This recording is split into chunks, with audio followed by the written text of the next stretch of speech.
Hello everyone. It's Wednesday the 18th of December. I'm Esther. Welcome to the last midweek reflection in 2024. Everyone is busy at this time of the year preparing for Christmas Day. Gifts to buy, food to arrange, and of course celebrating the birth of Jesus.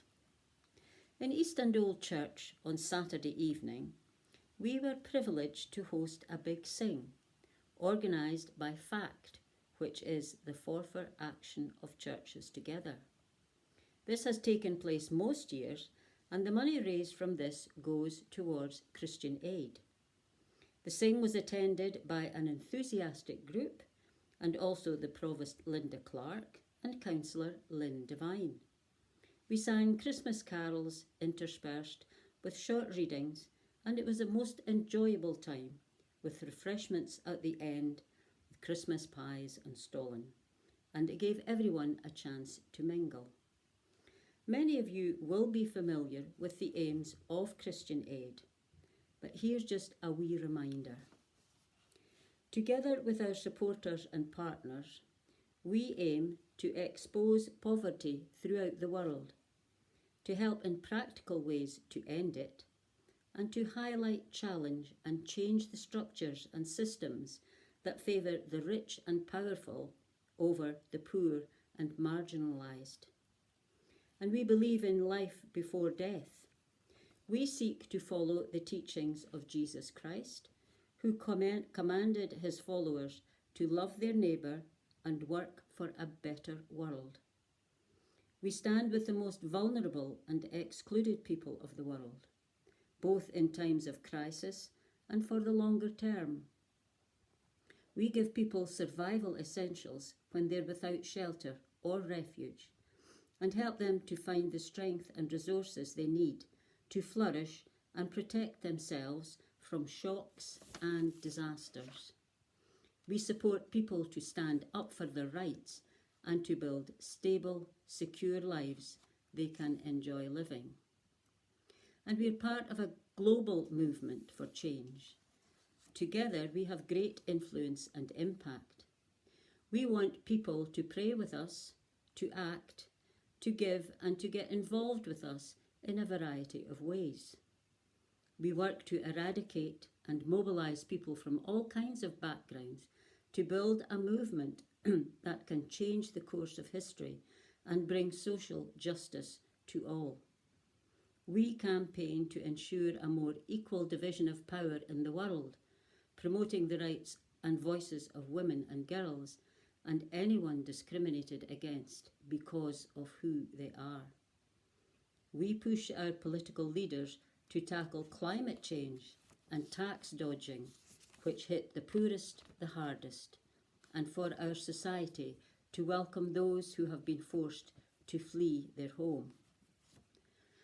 For more than 75 years, Christian aid has provided humanitarian relief and long-term development support for poor communities worldwide, while highlighting suffering, tackling injustice, and championing people's rights. Christian aid believes that everyone is equal and works to help people on the basis of need, not religion, race, ethnicity, or nationality, and fund projects that help people of all faiths and none. Much of the work funded is carried out by local faith-based organisations, including those run by Christians, Muslims, Jews, or people of other faiths, but it's for the benefit of all. Poverty does not discriminate on the basis of faith, and neither does Christian aid. It is committed to the Red Cross and Red Crescent Code of Conduct. The Red Cross is the name used in countries under nominally Christian sponsorship, while Red Crescent is the name used in Muslim countries, meaning it never links aid with evangelism and does not promote one Christian church or denomination over another. So back to the 1940s.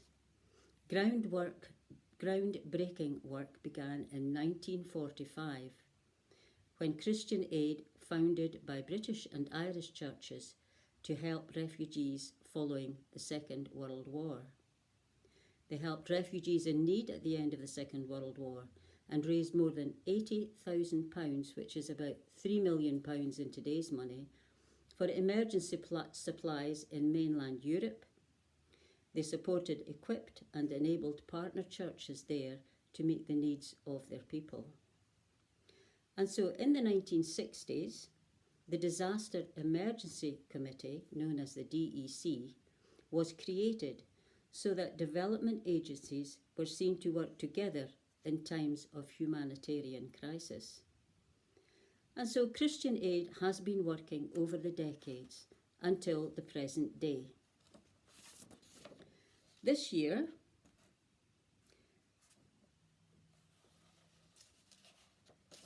the 12th to the 18th of May, was the 68th Christian Aid Week. The annual fundraising appeal has been taking place every year since 1957. So I'd just like to read you a few words from Val Brown, who is head of Christian Aid Scotland. This year the message is 7 days, so many ways to beat extreme poverty. And supporters across Scotland and the rest of the UK are being encouraged to fundraise in whatever way works best in their local church or community. Every year, hundreds of churches across Scotland leap into action for Christian Aid Week, putting our global neighbours living in extreme poverty at the centre of their efforts. We know there are so many brilliant events planned for this May: book sales, coffee mornings, plant sales, sponsored walks, and much more. The energy and determination to make a difference is really inspirational. Ahead of this year's appeal, I'd like to thank everyone for their efforts and wish them all the best with whatever they are organising. There really are so many ways to give, act, and pray during Christian Aid Week. And so collections were made in Forfar during that week, and the Big Sing is another way to contribute towards this charity. And so, many thanks to those who attended on Saturday evening and those who took part, and to the organisers. These events don't just happen. They take lots of time and planning, and so a very big thank you to all those involved.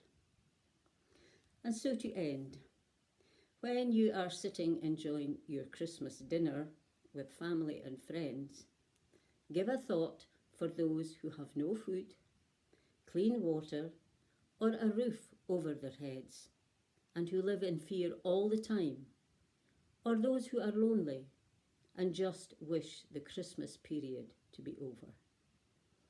I wish you and our friends in Hungary and Switzerland peace and joy and good health over the next few days and weeks, and see you next year.